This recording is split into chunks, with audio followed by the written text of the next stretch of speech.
Hello students, अब हम कक्षा 9वीं के गणित भाग 1 का 5वां प्रकरण में 5.2 का क्वेश्चन नंबर 4, 5 और 6 कंप्लीट करेंगे। तब हम लोग देखो क्वेश्चन नंबर 4 देखेंगे क्या दिया हमारा। क्वेश्चन देखो क्या दिया, ध्यान से। किसी चिड़ियाघर में शेर और मोर की कुल संख्या 50 है। ध्यान से, हाँ, क्वेश्चन ध्यान से। चिड़ियाघर में शेर और मोर, शेर भी तुम जानते हो, मोर को भी तुम जानते हो। शेर यानी लायन, मोर यानी पीकॉक। और रियल में देखे चाहे ना देखे, लेकिन फिल्मों में, मैगजीन में तुम लोग सब देखे हो, इनका चित्र देखे हो, तुम लोग इनको जानते हो। अब यहाँ क्वेश्चन ध्यान से देखना। उनके पैरों की कुल संख्या 140 है। पैरों की कुल संख्या। अब देखो, शेर जो है, शेर के कितने पैर होते हैं? शेर के 4 पैर होते हैं। दूसरा क्या? मोर, मोर के कितने पैर होते हैं? मोर के 2 पैर होते हैं। क्या बोला? उनके पैरों की कुल संख्या 140, यानी जितने भी शेर हैं, जितने भी मोर हैं, इस सब के जब पैर गिनेंगे तो सबके पैर गिनने पे 140 होता। क्वेश्चन ध्यान से, हाँ। फिर क्या बोला है? तो चिड़ियाघर में शेर और मोर की संख्या ज्ञात कीजिए। अभी शेर और मोर की संख्या ज्ञात करना मतलब हम लोग क्या करेंगे? हम लोग लिखेंगे माना शेर की, माना यहाँ पर, माना शेरों की कुल संख्या, शेर की कुल संख्या बराबर x तथा मोर की कुल संख्या बराबर y। एक को हमने क्या किया? x माना और एक को हमने y माना। फिर हमारा क्वेश्चन क्या था कि जो चिड़ियाघर में शेर और मोर की कुल संख्या, जो शेर और मोर हैं उनकी कुल संख्या 50 है, यानी जितने भी शेर हैं, जितने भी मोर हैं, सब मिला के टोटल कितने हैं? 50। यानी पहला कथन x + y = 50, ये तुम्हारा पहला समीकरण। और ये कहाँ से आया? प्रश्नानुसार। ये हमारा कहाँ से आया समीकरण? प्रश्नानुसार। तो पहले ऊपर लिखना प्रश्नानुसार x + y = 50। फिर हमको क्या क्वेश्चन में बोला है कि उनके पैरों की कुल संख्या 140 है। पैरों की, तो पहले नाम शेर दिया है, तो शेर के कितने पैर हैं? शेर के जो हैं 4 पैर हैं। मोर के कितने पैर हैं? 2 पैर हैं। हमने x किसको माना है? शेर को। तो क्या हो जाएगा? 4x + 2y बराबर, यहाँ पे कुल कितने? 140। तो ये हो जाएगा 140। ठीक है। अब तुम चाहो तो यही समीकरण लेके हल करो, इसी को समीकरण 2 बना लो। चाहो तो तुम इसमें देखो कुछ कॉमन है, 2 कॉमन है, 2 से प्रत्येक पद को भाग दोगे तो क्या मिलेगा? 2x + y = 2 × 7 = 14 होता है, 70। ये हो गया समीकरण 2। अब देखो समीकरण 1, समीकरण 2 क्या समान है? y और y देखो दोनों समान है। तो क्या करोगे? x + y = 50 और 2x + y = 70। अब देखो दोनों भी प्लस हैं, दोनों भी प्लस है, तो क्या करोगे? समीकरण 1 और समीकरण 2 को घटाने पर, हम क्या किए? दोनों समीकरण को घटाए। घटाए तो चिन्ह बदला, तो यहाँ पे इसका चिन्ह बदला, यहाँ पर इसका चिन्ह बदला, तो ये माइनस प्लस था तो माइनस हो गया, ये सब माइनस हो गए, तो ये दोनों y और y कट गए।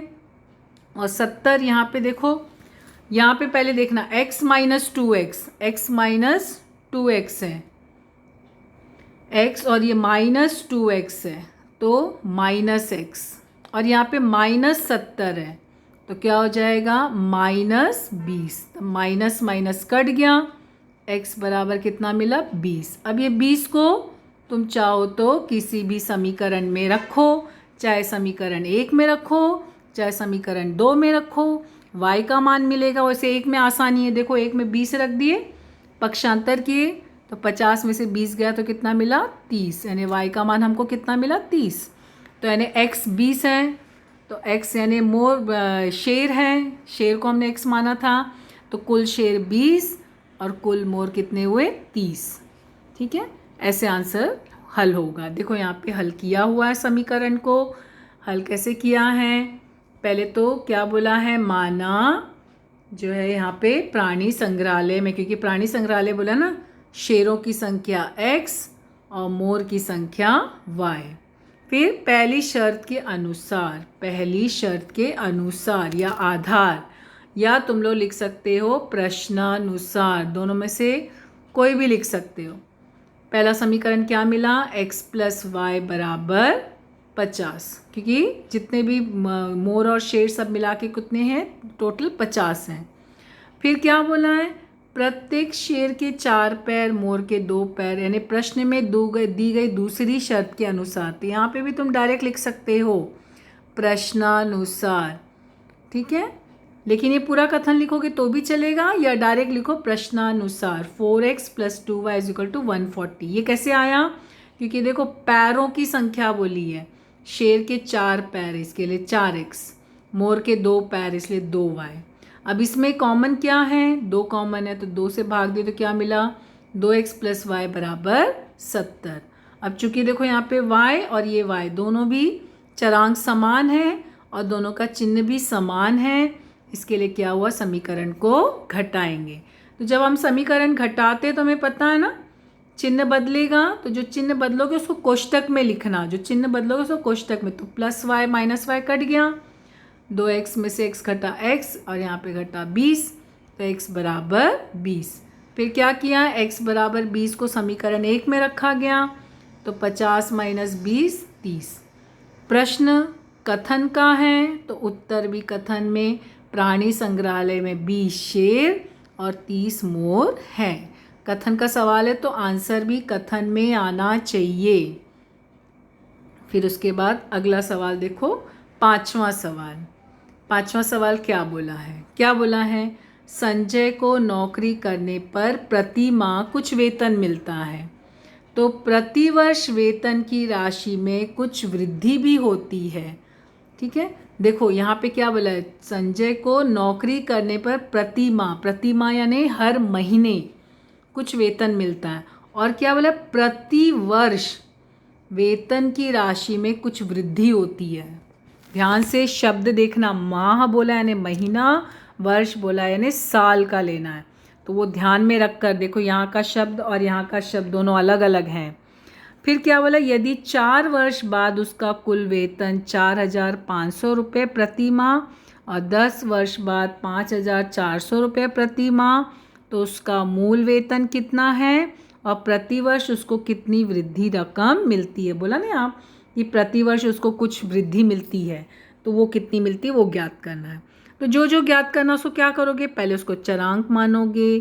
क्या किया यहाँ पे, संजय का जो प्रति माह का वेतन है, जो उसका मूल वेतन है, उसको क्या किया, x माना, और जो प्रतिवर्ष जो वृद्धि होने वाली है रकम, उसको y माना।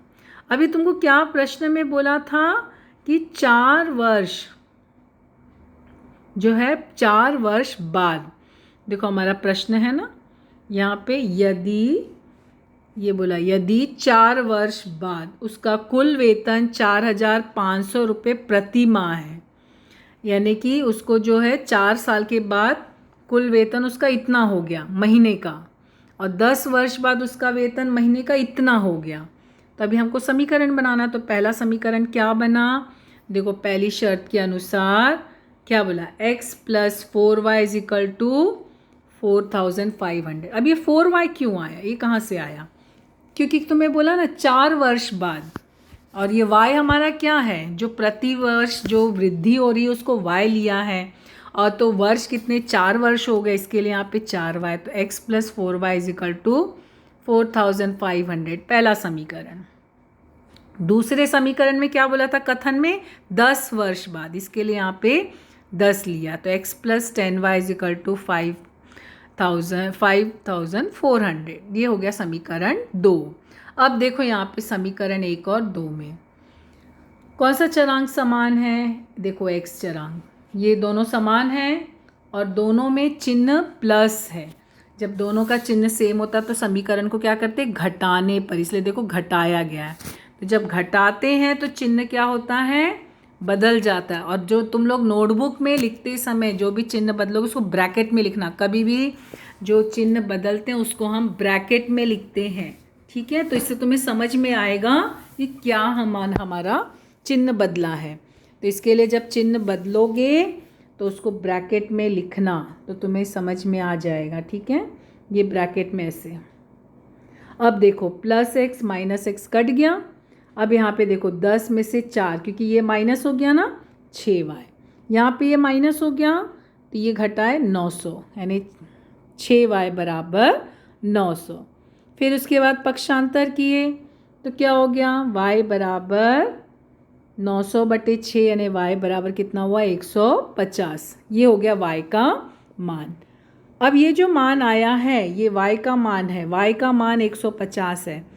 तो ये जो y का मान आया है इसको किसी भी एक समीकरण में लिखेंगे। y बराबर है, y बराबर 150 प्रतिस्थापित करने पर तो क्या हो जाएगा, x + 4y ना, समीकरण 1 क्या था हमारा, x + 4y बराबर 4500 था।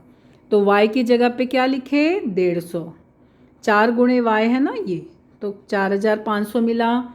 तो x क्या हो जाएगा 150 गुणे 4 600, तो यहाँ पे घटाए तो x का मान कितना मिला 4500 - 600 यानी 3900, ठीक है। तो उसका मूल वेतन कितना हो गया, उसको x हमारा मूल वेतन था ना, यानी x क्या हो गया 3900। और y का मान हमको कितना मिला है 150, यानी कि उसने जो है मूल वेतन में वृद्धि उसकी कितनी है 150। तो ये उसका महीने का पेमेंट है और उसका प्रति वर्ष जो वृद्धि हो रही है 150 रुपये की वृद्धि हो रही है। हर साल उसको 150 रुपया उसके इसमें जुड़ते चला जा रहा है वेतन में। तो ये हो गया तुम्हारा 5वां सवाल। अब देखो 6वां सवाल, ध्यान से क्वेश्चन भी ध्यान से, क्या बोला है 3 कुर्सी, यहाँ पे बोला है 3 कुर्सी 2 मेज। अब यहाँ पे ध्यान देना, कुर्सी 3 है, मेज यानी टेबल, कुर्सी यानी चेयर का कुल मूल्य 4500 रुपये है। यानी जितने कुर्सी है 3 कुर्सी हैं 2 टेबल हैं, तो ये सबका मूल्य यानी रेट 4500 रुपये है। फिर यदि उसी प्रकार 5 कुर्सियाँ और 3 मेज का ये जो है 7000 है, तो 2 कुर्सी 2 मेज का मूल्य ज्ञात करो। ध्यान देना 2 कुर्सी और 2 मेज का मूल्य ज्ञात करना है, लेकिन हम पहले क्या मानेंगे, हम पहले मानेंगे जो कुर्सी है, प्रत्येक कुर्सी जो है उसका, यानी एक कुर्सी का मूल्य x माना और मेज का मूल्य y माना। अब हम समीकरण बनाएंगे। क्या बोला 3 कुर्सी का मूल्य यानी 3x हो गया, 2 मेज का मूल्य यानी 2y हो गया। तो यहाँ पे बोला है ना 3, यहाँ पर जो है तुम लोगों को दिया हुआ है कथन में कि 3 कुर्सी और 2 मेज। देखो यहाँ पे 3 कुर्सी 2 मेज, तो यहाँ पे 3 कुर्सी 3x हुई, 2 मेज यानी 2y हुआ। तभी कथन क्या बोला है 4500 बोला ना, तो पहली शर्त के आधार पर क्या मिला हमको 3x + 2y बराबर 4500। ये हो गया समीकरण 1। फिर दूसरी शर्त के अनुसार क्या बोला है, अब देखो दूसरा इसमें क्या बोला है, यहाँ पर 5 कुर्सी, अब यहाँ पे देखो तुम लोगों को दिया है 5 कुर्सी और 3 मेज 7000 है, ठीक है, उनका कुल मूल्य 7000। यानी कि दूसरे शर्त के अनुसार हमारा समीकरण क्या बना 5x + 3y बराबर 7000। ये हो गया समीकरण 2, ये हो गया समीकरण 1। अब देखो समीकरण 1 के दोनों पक्षों में 3 से गुणा करने पर, ये समीकरण 1 के दोनों पक्षों में 3 से गुणा हो रहा है। क्यों 3 से गुणा कर रहे हैं, क्योंकि देखो यहाँ पे ना तो x का चरांक समान है ना तो y का चरांक समान है, तो हमको किसी एक का चरांक समान करना पड़ेगा ना।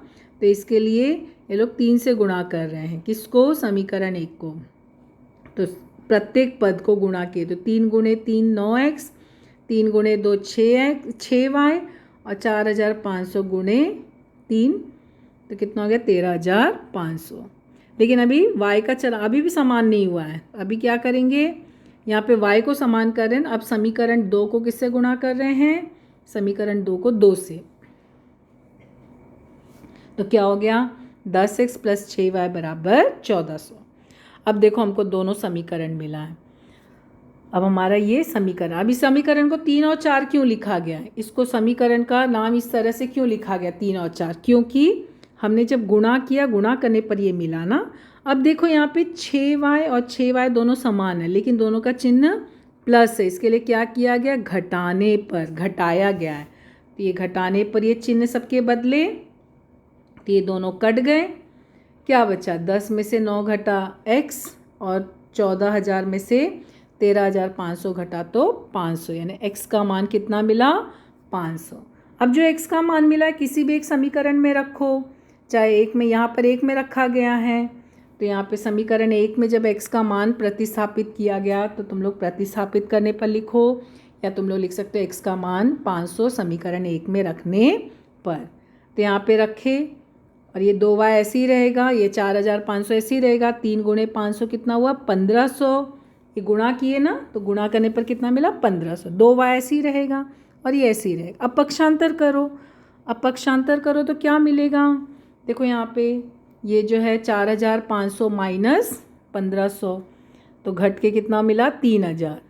फिर 2 को पक्षांतर किए, गुणा था यहाँ पे, तो यहाँ जाके भाग हो गया, तो 3,000 भाग 2 कितना मिला, y का मान 1,500 रुपये, यानी y का मान हमको 1,500 मिला। अब ये y का मान किसी भी एक समीकरण में रखो, तो यहाँ पे नहीं, x का मान तो हमको मिल चुका है ना, x का मान 500 मिला है और y का मान हमको कितना मिला है, 1,500।